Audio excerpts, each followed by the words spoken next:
Welcome to the Farming on Purpose podcast, a podcast for farmers and ranchers ready to shift for a stronger future. Today's challenges in agriculture are new, but the grit and determination required to be successful are not. On the Farming on Purpose podcast, you'll hear how producers of all sizes and practices are moving mountains for things they believe in, all in the name of an industry that keeps growing and innovating for a stronger food system and stronger farm families. I'm your host, Lexi Wright, and I'm excited to discuss where producers are finding success, challenging the status quo, striving for better, and keeping our heritage alive, all while producing the food we depend on.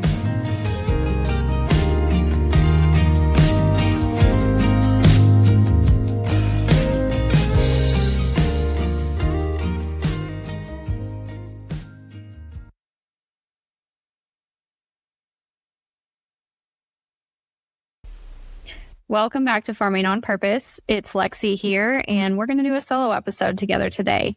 I've actually had several requests for this episode topic over the past year, and I tried to tackle it once on an episode, and I don't know if I did a very good job. So we're going to try to tackle it again because I continue to receive those requests to do this episode.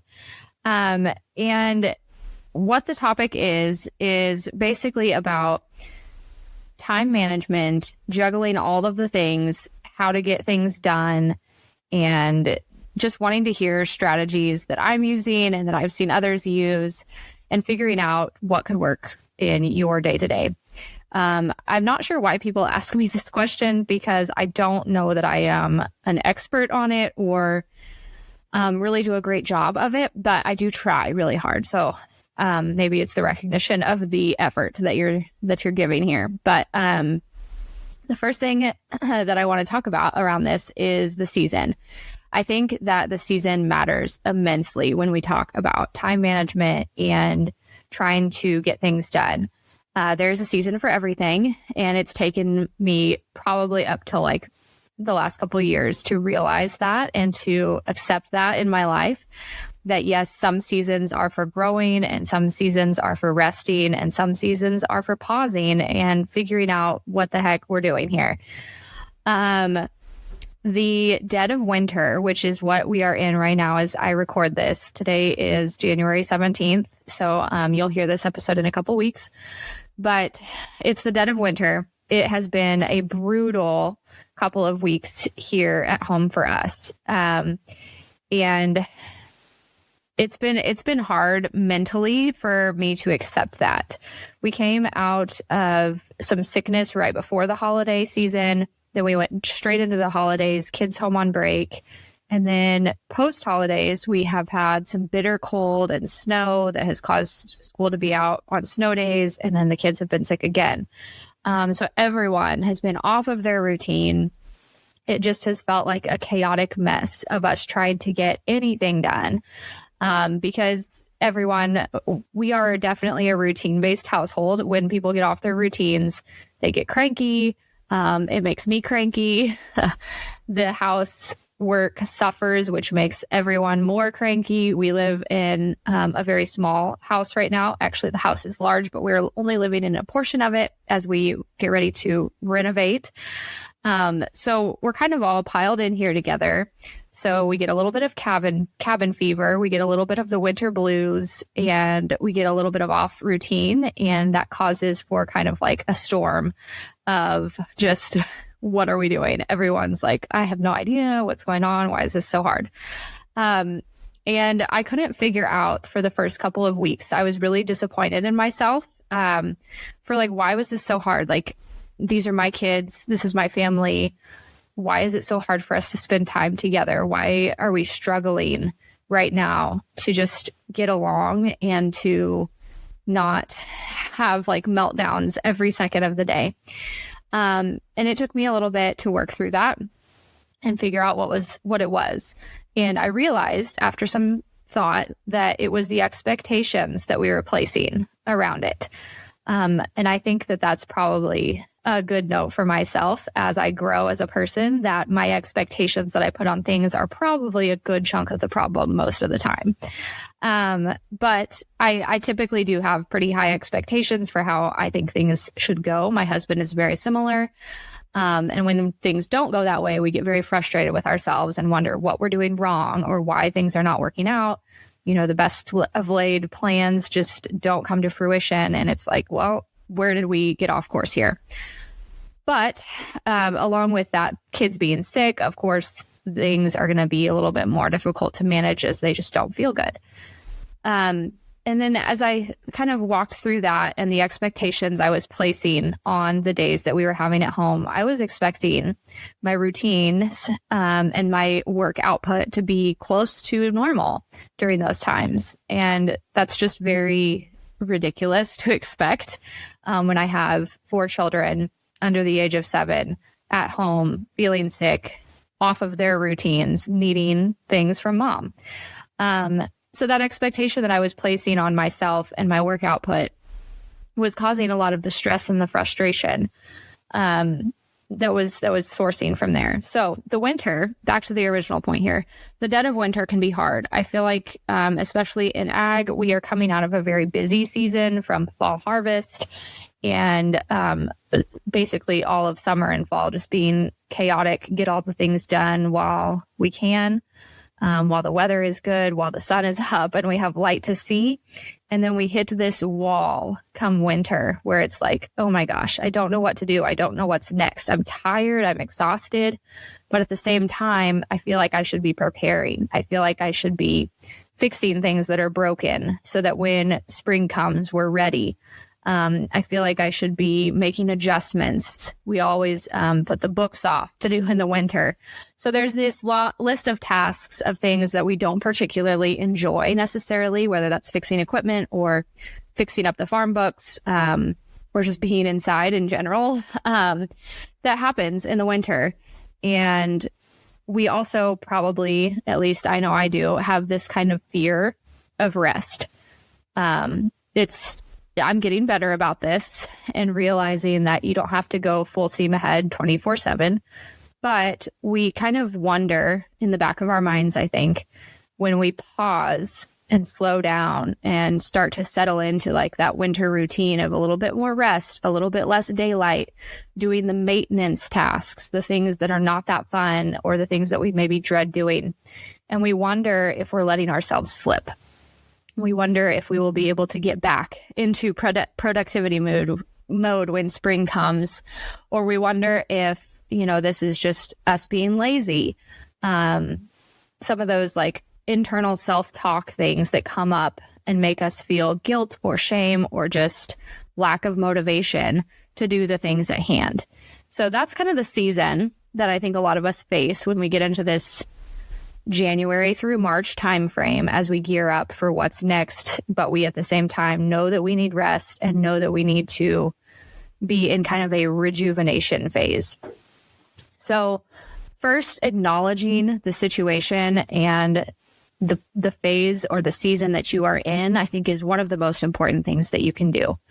That way you don't expect ridiculous outputs of yourself that are not even making sense for the time frame that you're in, and just adding stress, because when we get in that mindset of like, I need to be doing something different or more, or focusing on this, and it's just not happening because it's not the right time to do that, it can feel like an inflated sense of stress that we blame ourselves for.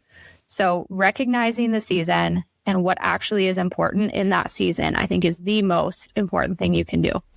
As I look back over the last couple weeks, once I did finally, took some time, took longer than it should have, but once I did finally realize that the purpose of this season right now is to rejuvenate in our home, to get everybody healthy, to, just get through the cold weather. We don't need to kill ourselves being crazy productive and doing all these things that are not important right now. Then we had a lot better time and I felt a lot less stressed. So that's the first step. The second thing that we can talk about here is time management, because I do believe that time management is important no matter what season you are in. And recognizing that how you manage your time is probably going to change in those seasons, but there are some strategies you can use and some structures you can use to make sure that you're focusing on what's important at each time.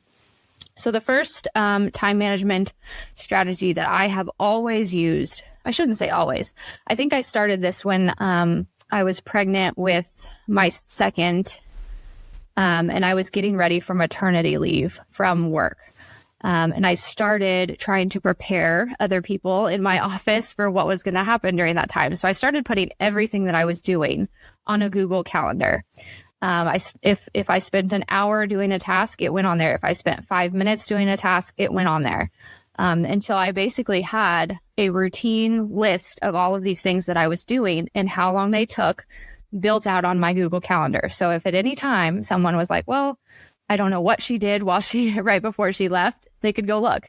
They could see what I did. And then also, while they were covering for me while I was on maternity leave, they could go look and see, well, I don't know how often she did this or when's the next time it needs done. They could just go look at my calendar and find out. The other thing that this did for me is it gave me a really good sense of how I spent my time. It gave me the opportunity to see if I was spending my time on the right things and how long I was spending on tasks. If I was running into challenges that maybe could be overcome and so that I wouldn't have to do the same thing next time. It gave me a lot of insight when I did this. And I've continued to do this on Google Calendar for the past 6 years. And I think it's probably one of the only things that has kept me sane through that transition of going from an office job to my own business and all the in-between time there. And then having 3 kids during that time, and trying to stay on track with my growing freelance business, with work, with home, with all of the things. I really like the functionality of Google Calendar because you can do so much with it as far as events and meetings and tasks and lists that you can put everything there and have it ready to click on when you are in that time. 2 o'clock rolls around, you go to your calendar, click on the 2 o'clock slot, and you can have all of the information there that you need for what you're about to do. So I find it very handy, and it's a very easy way for me to keep track of things for the time that I need them. Let's see. The other thing I want to say about Google Calendar is that you can use it to stay on task. I do this through time blocking. So when I time block, what I will try to do is instead of just using my calendar for meetings, I will look ahead on my calendar and say, okay, I know that during this time frame, I will have time to work at my computer. What is it that I need to be working on at that time? So on my calendar, I'll just go ahead and put computer work for a 2-hour block of time there. And then I know later I can go back and fill in, okay, during this 2-hour block of time, I need to do X, Y, and Z. I need to send these emails for these invoices and check on these upcoming meetings or whatever it is. And having that 2-hour block there helps me think about my day spatially of, okay, I know I have this 2-hour chunk of time. I need to fit other things that I need to do around that. Or if I need to reorganize my calendar because that 2-hour chunk of time is not going to work there anymore, I need to fit that 2 hours in somewhere else because those tasks need to be done. So I kind of try to block my day off into these chunks where I know I'm going to be doing similar types of tasks at certain points of the day every day.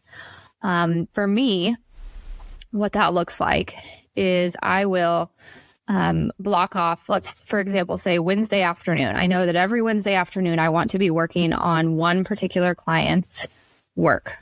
Or every Thursday, I want to be trying to schedule my podcast interviews that I need to do for Thursdays. Maybe Fridays, I'm doing a grocery run or I'm working on tasks that got pushed from earlier in the week. So I kind of have themed days where I know the general things that I need to be working on those days. And then I go ahead and I fill those time slots in with the specific tasks. The other thing this allows me to do is it allows me to give very accurate timelines to people most of the time on when things will be done. So I work with a variety of clients and they have different projects going at different times. When I look at my calendar, I can very quickly see if I have time to get a task done in that time frame. So I know if the task that they need is a maybe 2-hour task on my end, I can look and I can see, okay, where's the next 2-hour chunk of time I have on my calendar that is not filled with tasks already? So that gives me a lot of knowledge about where my calendar is at and how much time I have to do something. The other thing that this helps me do is to make sure that the tasks I am doing have a purpose. And this, I would say, is the number one reason that I prefer to use this method of time management. So when I look at my calendar, if I'm seeing a lot of tasks on there that I don't feel like I should be doing, or I'm doing just because I think they should be done, but I don't really enjoy doing them, or maybe I'm seeing these tasks that I'm like, I don't really need to do that. That's not a purposeful task. I can remove it. I can see it on my calendar and be like, why am I wasting my time with that? What purpose does that have? How does that reach me closer to my goals? And if it doesn't fit, it gets taken off. I just don't do it anymore. Or I figure out how to do it differently so that I'm not wasting that time. Making sure that my tasks that I'm doing in a day line up with my true purpose has given me a lot more freedom in how I spend my time and how I think about my time. And I would even say in how I say yes and no to other people who are requesting things from me, whether it's a client or a volunteer thing or family, anything. I can see very clearly if the way that I am spending my time in a day adds up and directs me closer to my goals. And if it does not, it probably shouldn't be on there. So I need to find a way to take that off. So when I think about these time blocks and I'm time blocking my tasks, this also helps me stay on task. Instead of looking around my house and seeing 50 different things that need done, which is very common for me. I work from home and it's easy for me to look around and be like, oh my gosh, I think the laundry needs done, or I think that I need to go wash the dishes. I need to go clean up the yard, whatever it is. It's easy to get distracted by these little tasks that kind of add up and detract you from your goal for the day. So instead of just seeing these little tasks that need done and running around and doing them and getting distracted from what I wanted to achieve that day, I put them in my calendar. I decide when I am going to do those tasks. And I prioritize the things that are going to move me closer to my goal. So those things get moved up to closer to the morning. And not to say that housework is not an important part of my day and an important part of helping me reach my goals, because I do have goals around housework and keeping my home. But those tend to be distractors or things that I could spend a lot of time on without actually moving the needle for myself. The housework will always be there. There will always be laundry to fold in our home. There will always be dishes to do. And yes, I need to do them. But if they are detracting away from things that I need to do that actually get me closer to my goals, then I need to make sure that I am giving them the proper amount of time, not all of my time. So that's how I look at that. As far as organization goes, I really don't have a lot of tips around this. I spent quite a bit of time figuring out organization in the home that we lived in before we moved. And then we moved, and all of that kind of just went out the window. We are still in the process of moving into our current home and renovating it. So we have a lot of stuff that is still in storage. We have a lot of stuff that is just sitting around because it doesn't have a home. It doesn't have a place where it should be stored yet. So it's a little bit chaotic, and that does frustrate me because I am typically a more organized person. But that would be my number one tip, if you have the means to do so, is to give everything in your space a home where it belongs. This makes it easier for if you have kids too, for them to help you clean up, because the things that have a home, they can put them in their home. Otherwise, it's like, well, where do I put this? Where does this go? And you spend more time answering kids' questions than actually having them help you do anything. It also just makes it much more peaceful in your home, I think, to have everything have a home, or your office or your barn or your shed or whatever it is, because other people can help you then. Like I said, your kids can understand this system. Your spouse can understand this system. If someone needs to go get something last minute in a hurry, they know right where to find it. You can quickly describe to them where to find it because the item was put back in its home.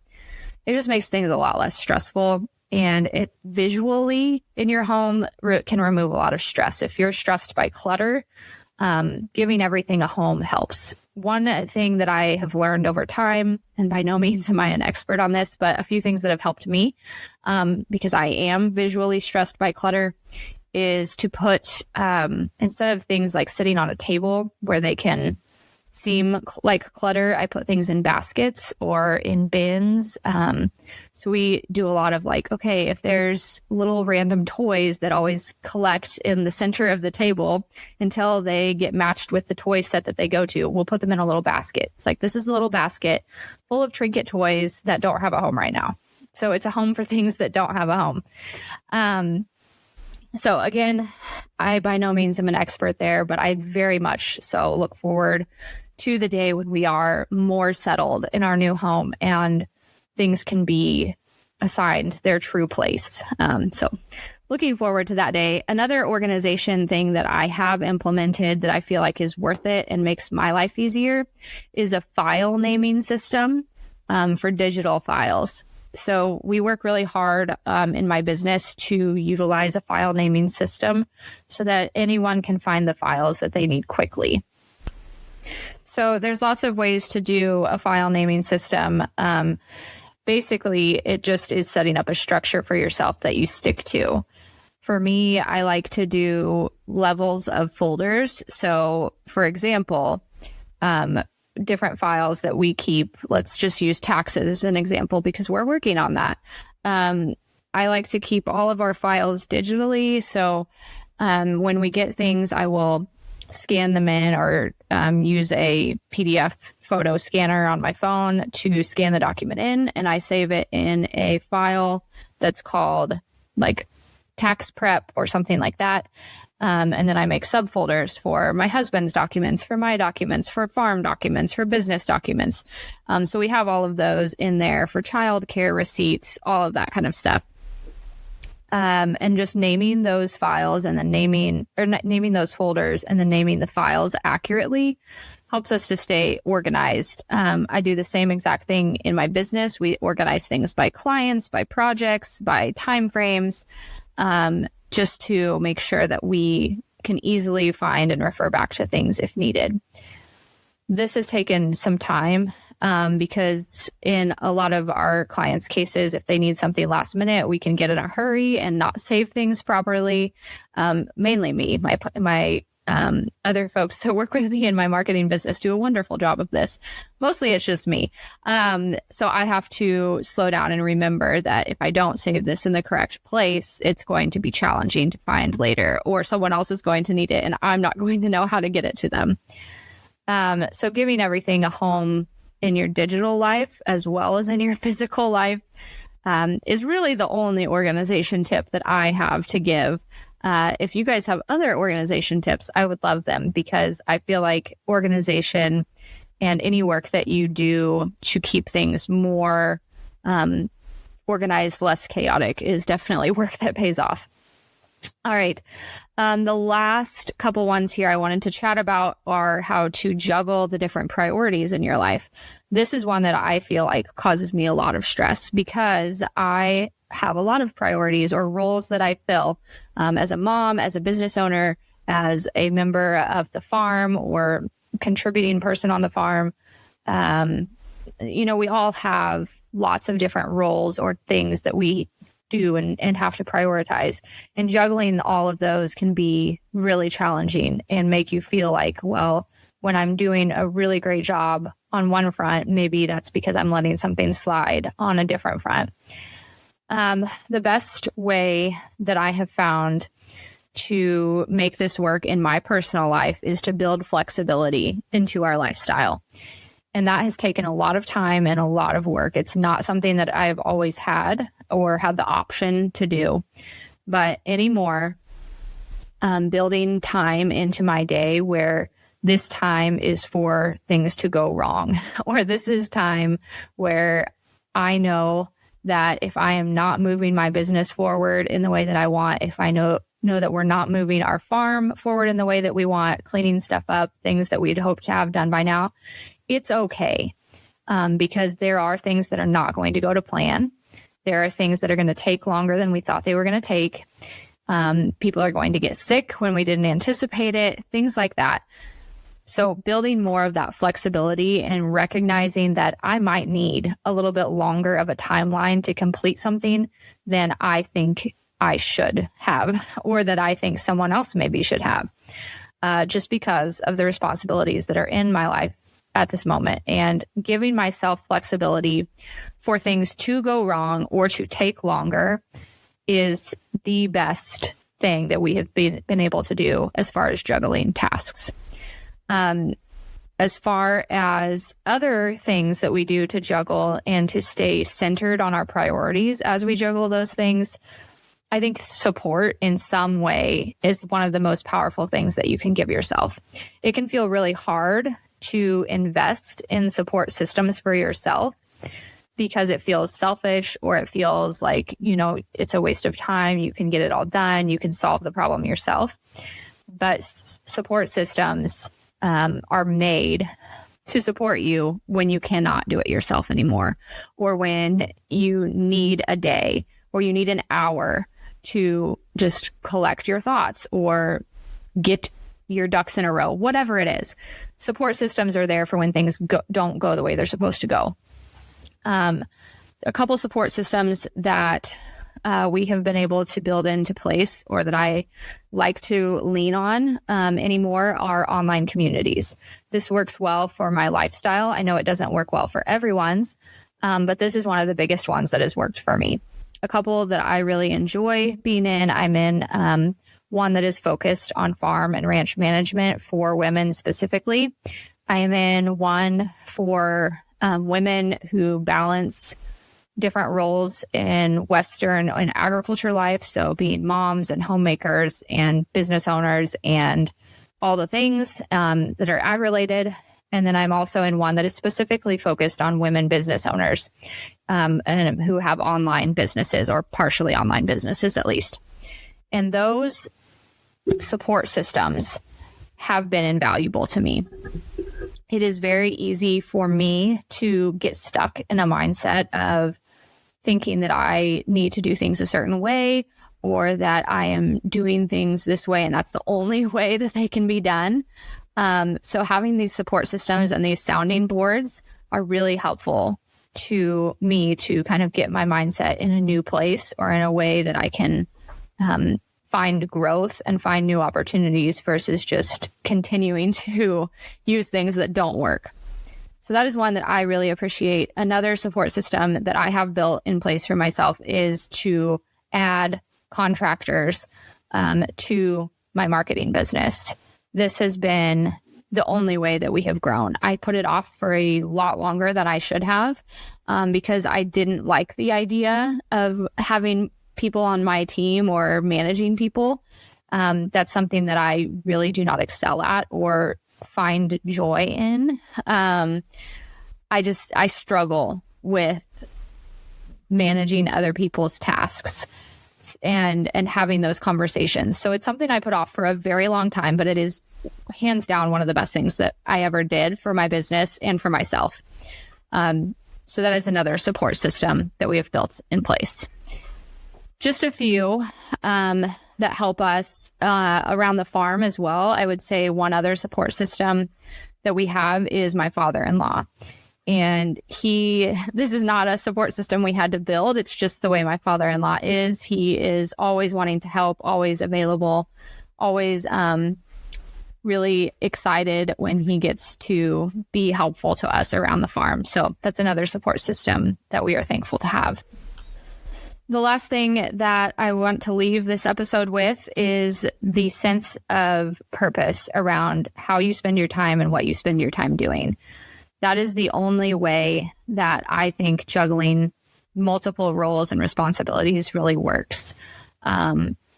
If you feel like you are doing tasks that do not support your goals and the direction that you want your life to go, those tasks are going to feel stressful. They're going to feel like they don't belong, like they're not things that you should be doing.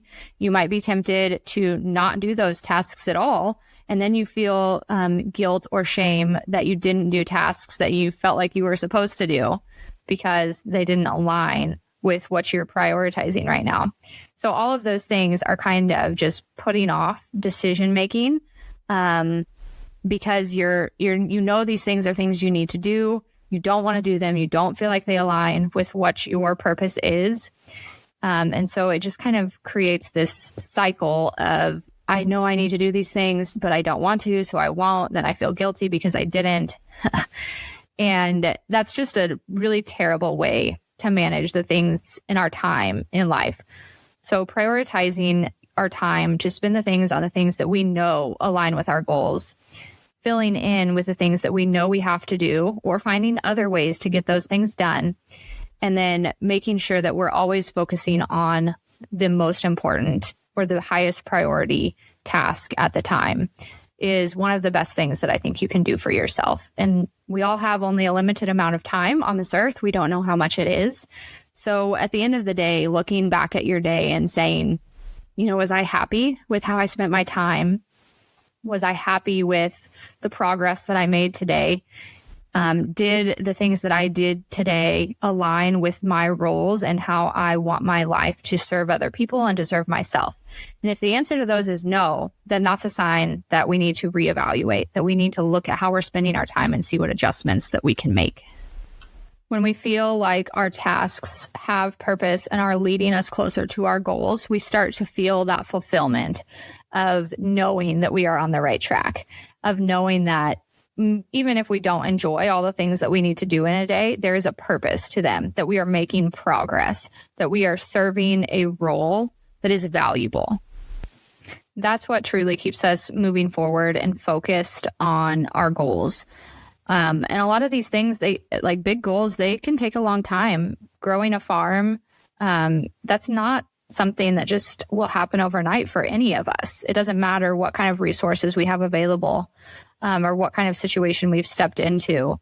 The fact of the matter is that you're going to have to build infrastructure. You're going to have to make changes to any situation you walk into in farming to get it to be where you want it to be. And so that can take a long time. So focusing on not getting burnout through that process and knowing that the things that you're spending your time on are moving you closer to those goals, in my opinion, is what helps us continue to stay focused on those tasks and to not, just feel like we're puttering around or trying to find things to fill our time. So what I like to do is to think about those roles that I play and what are the tasks that are most important to those roles that I have. What are the most important things that I do as a mother? What are the most important things that I do as a wife? What are the most important things I do to influence our home and the environment of our home? How can I best be influential in our farm and in getting that to progress where we want it to be? And as I look at those roles, the tasks start to map themselves out very quickly. And it starts to make a lot of sense of how I need to be spending my time. And for me, the lists get very long very quickly. So at that point, it is a evaluation of what is most important. Is this role more important than this one? Are these tasks for this role more important than something else? And you kind of have to be a little bit heartless in this, because not being heartless just pushes the decision down the road, and then you can be very frustrated. So being a little bit more strategic in those decisions and how you spend your time now allows you the freedom later to know that you spent your time well and to be able to make adjustments in the moment without having to stress about things not getting done, because you know what is most important at that time. All right, the very last point I want to touch on here is on decision fatigue. And I think this is a concept that affects farmers and ranchers and people in agriculture in an astronomical way. But it's not something that we necessarily talk about. But our brains form habits and patterns based on our routines. And every time we have to make a decision, our brain has to work really hard to weigh the potential outcomes, the information that it has, to gather more information, to consider how we feel about that information, to consider how other people feel about that information before we make that decision. Sometimes this happens very quickly because we're forced to do it quickly. And then we often think about that decision for a long time and wonder if it was the right one. Or sometimes it is something that happens very slowly and we have to work hard to push ourselves to making that decision. And we spend a lot of time and energy and stress worrying about the outcomes of that decision. So this decision fatigue is something that I believe impacts people in agriculture in a big way because we make a lot of decisions and we make a lot of decisions quickly. The number of decisions that we make in a given day is just a huge number. And it's because of the nature of the work. So we're making decisions when we think about, okay, I'm going to go start the feed truck. I'm going to drive the feed truck over the frozen ground. I need to go this way, not that way. I need to, there's so many variables in agriculture that we are constantly forced into these decisions in the moment, which is amazing. An amazing skill to build is that in the moment decision making, but it's also exhausting. And I believe it's why many people in agriculture are attributed with these ideas of like, well, they're very quiet. They don't talk. They don't want to be involved in X, Y, or Z because they're exhausted from making a huge number of decisions. Not only can the work be physically exhausting, it can also be mentally exhausting. Really, there's not anybody to make a lot of these decisions for us. There's often times not people to bounce these ideas off of. It's just a person, you, the owner or the manager, or whatever you are, out there on your own trying to do the best you can and to make these decisions in the moment, and really trying to make the decisions in the moment in a way that is going to have minimal impact on you later so you don't have to fix things, and also maximum impact on you later so that you can grow your operation on the thinnest margins that we have in ag. So the stakes feel very high in a lot of these decisions, and that's what I believe tires us out the most. So the other thing that this time scheduling and this time blocking and deciding how you're going to spend your time before it happens, it takes just a few of those decisions off of your plate so that you don't have to wonder, okay, what should I work on next? Or, okay, what is the most important thing now? You already know the answer to those questions because you have decided. You've decided ahead of time and you don't have to wonder. We also do this with meal planning in my home because figuring out what to eat for 3 meals a day for people who are picky eaters is like so stressful to me. When I come in from feeding cows and we're trying to get supper on the table and kids fed and bathed and to bed, that is like one of the most stressful things that I experience. And it's not even that stressful, but so there's my luxury there. But removing those decisions and making them ahead of time removes the stress of the decision. It removes the exhaustion from just one more moment of the day where you have to have a decision made and your brain has to weigh options and evaluate outcomes. So that's the real power, in my opinion, in time blocking and time management and understanding how the tasks that you do on a daily basis add up to fulfill the purposes that you are pursuing. So I hope this is helpful. If you are listening and this is impactful to you, I would love to hear about it. In our Facebook group, if you're not in there yet, it's the Farming on Purpose Facebook group. And we are really prioritizing utilizing that group to be a sounding board for growing producers who are looking to make a change, to get input from other folks, and to just be a supportive and collaborative space. So I would love to hear your feedback there and ideas and what you've done that has worked for you. I think we only can grow better by communicating together that way. So we'll see you next week.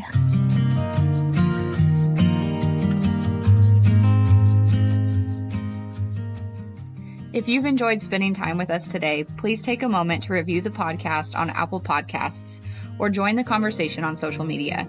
Do you have a topic you would like to discuss or know someone with a story to share? apply to be a guest on the podcast at farmingonpurpose.com. You can follow the host of Farming on Purpose, Lexi, on your favorite social media platforms for more content by searching for Farming on Purpose. And remember, if you look around your table and aren't inspired by the people there, it's time to find a new seat.